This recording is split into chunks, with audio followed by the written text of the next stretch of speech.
नमस्कार। भूगोल की अगली क्लास में आपका स्वागत है। आज हम कक्षा 12 के भूगोल विषय के फर्स्ट यूनिट और दूसरे अध्याय विश्व की प्रमुख जनजातियों के बारे में अध्ययन करेंगे। इस अध्याय में हम जो जनजातियाँ हैं वह किस प्रकार से अपना जीवन यापन करती थी पहले और वर्तमान में, किस प्रकार उनका जीवन यापन था, रीति रिवाज किस प्रकार के थे, किस प्रकार से वे भोजन प्राप्त करते थे, उनकी परंपराएं क्या थी, वह किस प्रकार से कृषि करते थे। इस अध्याय में हम अध्ययन करेंगे उनके बारे में। आज के मानव ने तकनीकी विकास के साथ साथ वातावरण समायोजन में तीव्र गति से बदलाव किया है। विश्व में आज भी कुछ क्षेत्र ऐसे हैं जिसमें कई जनजातियां आदिम ढंग से अपना जीवन यापन कर रही है। इनकी जीवन शैली में कुछ विशेष बदलाव नहीं आया है। ये जो जनजातियां हैं शीत प्रदेशों में, घने जंगलों में, मरुस्थलों में, घास के मैदानों में, दुर्गम पहाड़ी क्षेत्रों में निवास करती है। इन जनजातियों की अपनी एक विशिष्ट संस्कृति, सामाजिक परंपराएं, रीति रिवाज, मान्यताएं होती हैं। इन जनजातियों का अर्थव्यवस्था का जो आधार है वह खाद्य संग्रहण, आखेट, घुमक्कड़, पशुचारण व आदिम ढंग से कृषि करना है। तो आइए हम जनजाति के बारे में अध्ययन करते हैं कि जनजाति किसे कहते हैं। लोगों का वह समूह जो सामाजिक रीति रिवाजों एवं सांस्कृतिक परंपराओं द्वारा एक दूसरे से घनिष्ठ रूप से जुड़े हुए होना या संबंधित होना जनजाति कहलाती है। अब विश्व की प्रमुख जनजातियां जो अलग अलग क्षेत्रों में निवास करती हैं, तो कौन कौन से क्षेत्रों में निवास करती हैं, तो आइए सबसे पहले उन जनजातियों के बारे में अध्ययन करते हैं जो कहाँ कहाँ निवास करती हैं। तो सबसे पहला क्षेत्र ध्रुवीय एवं ठंडे प्रदेशों के निवासी, जिसमें आते हैं एस्किमो, सेमोएडस जनजाति जो कि ध्रुवीय एवं ठंडे प्रदेशों के निवासी हैं। दूसरा जो क्षेत्र आता है विषुवत रेखीय सघन वनों के निवासी। इसमें कौन कौन सी जनजाति निवास करती हैं? पिग्मी, सेमांग, सकाई जनजातियाँ निवास करती है। तीसरा जो क्षेत्र आता है उष्ण व शुष्क कालाहारी मरुस्थल के निवासी, जिसमें बुशमैन जनजाति निवास करती है। चौथा जो क्षेत्र आता है उष्ण कटिबंधीय घास के निवासी या क्षेत्र, जिसमें मसाई व बद्दू जनजाति निवास करती है। पांचवा जो क्षेत्र आता है या निवासी समशीतोष्ण कटिबंधीय घास के क्षेत्र जिसमें किर्गिज जनजाति निवास करती है। छठा जो क्षेत्र है दुर्गम पहाड़ी व पठारी क्षेत्र, जिसमें भील, गोंड, संथाल, मीणा, नागा आदि जनजातियां निवास करती हैं। आइए इस अध्याय में हम विश्व की एस्किमो, बुशमैन तथा भारत की भील एवं गोंड जनजातियों के बारे में विस्तार से अध्ययन करते हैं या करेंगे। तो सबसे पहली जनजाति है एस्किमो जनजाति। एस्किमो का शाब्दिक अर्थ कच्चा मांस खाने तथा बर्फीले प्रदेशों के निवासी हैं। आखेट यानी शिकार करना, मछली पकड़ना व संग्रहण एस्किमो की आजीविका का मुख्य आधार है। मतलब भोजन को इकट्ठा करना इनका आजीविका का मुख्य आधार है। ये जनजातियाँ मंगोल जो प्रजाति है उससे संबंधित है। एस्किमो का चेहरा सपाट व चौड़ा, त्वचा का रंग पीलापन लिए भूरा, बाल भद्दे व काले, कद मझला, नाक चपटी, आँखें गहरी कथई व तिरछी होती हैं। शरीर से ये हष्ट-पुष्ट मजबूत होते हैं। अब इनके जो निवास क्षेत्र हैं, कहाँ ये जनसंख्या निवास करती है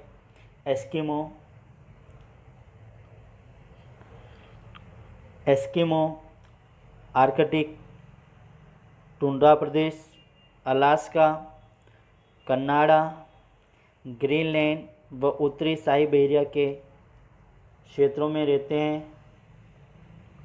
कठोर जलवायु के कारण वनस्पति का अभाव रहता है।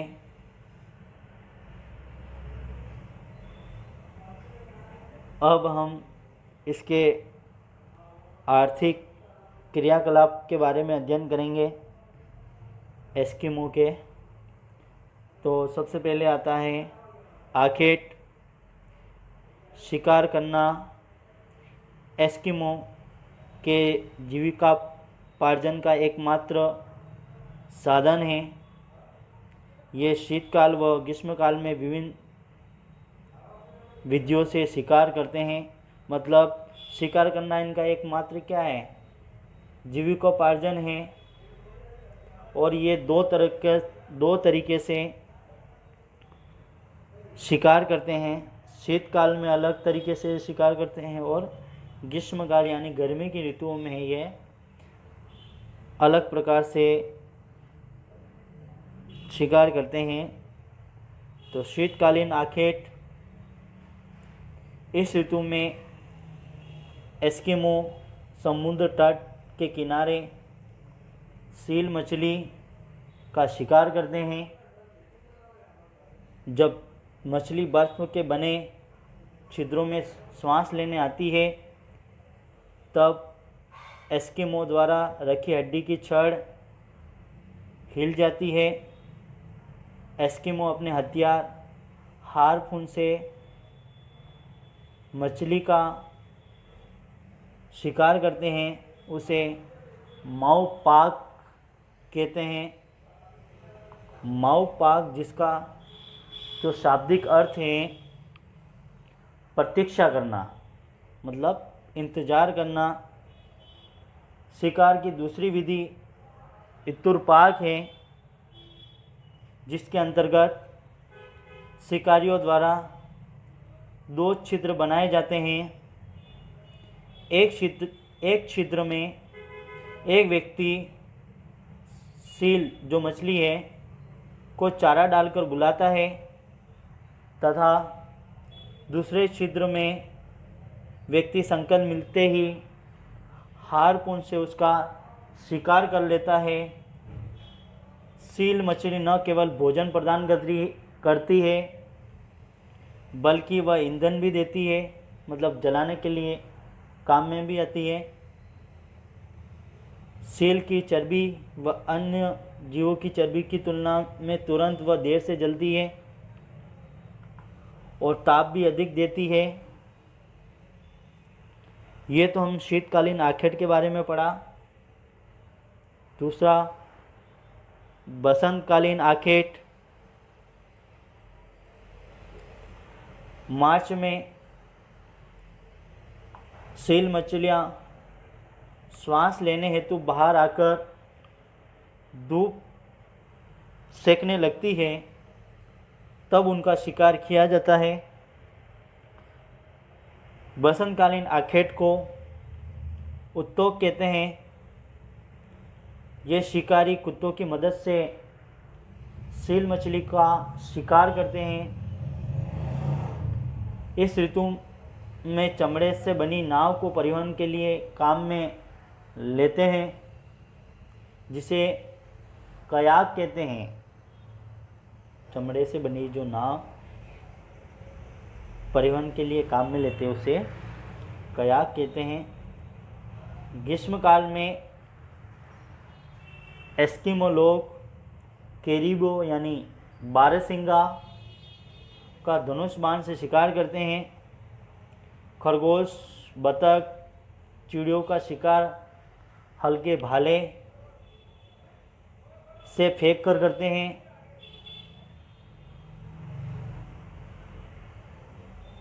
एस्किमो लोगों के जीवन में सील मछली का अत्यधिक महत्व है। सील से खाने के लिए मांस, कपड़े बनाने के लिए खाल, तंबू बनाने के लिए खाल, ईंधन के लिए चर्बी और स्लेज गाड़ी बनाने के लिए हड्डियों तथा धागे के रूप में बहुत महत्वपूर्ण है। अब इनके भोजन के बारे में अध्ययन करते हैं। कच्चा मांस इनका भोजन है। भोजन का स्रोत सील, व्हेल, सी लायन जो कि मछलियां हैं और स्थलीय जीव जंतुओं से भोजन प्राप्त होता है। इनके जो वस्त्र हैं वह किस प्रकार के हैं? एस्किमो के वस्त्र कैरिबो यानी बारहसिंगा की खाल से बने होते हैं। यह सील मछली की खाल की अपेक्षा अधिक गर्म एवं हल्के होते हैं। ध्रुवीय जो बालू समूह से भी वस्त्र बनाए जाते हैं।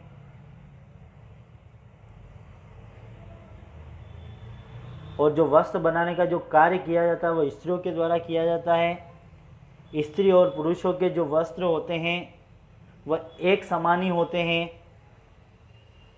एस्किमो जर्सीनुमा बाहादार वस्त्र जिसे तिमियाक कहते हैं, मतलब जर्सीनुमा होते हैं, फूल आस्तीन के होते हैं, उन्हें तिमियाक कहते हैं।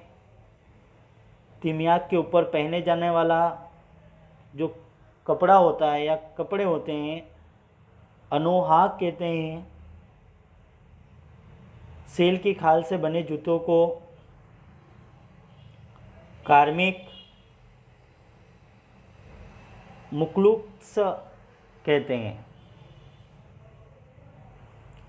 अब इसके बाद आता है निवास गृह और एस्किमो लोग किस प्रकार से अपना घर बनाते हैं या किस प्रकार से इनका निवास स्थान है। इनके मकान बर्फ, पत्थर, हड्डियों तथा खालों से बने हुए होते हैं। शीतकाल में इनके जो बर्फ़ के जो मकान हैं उनको इग्लू कहते हैं।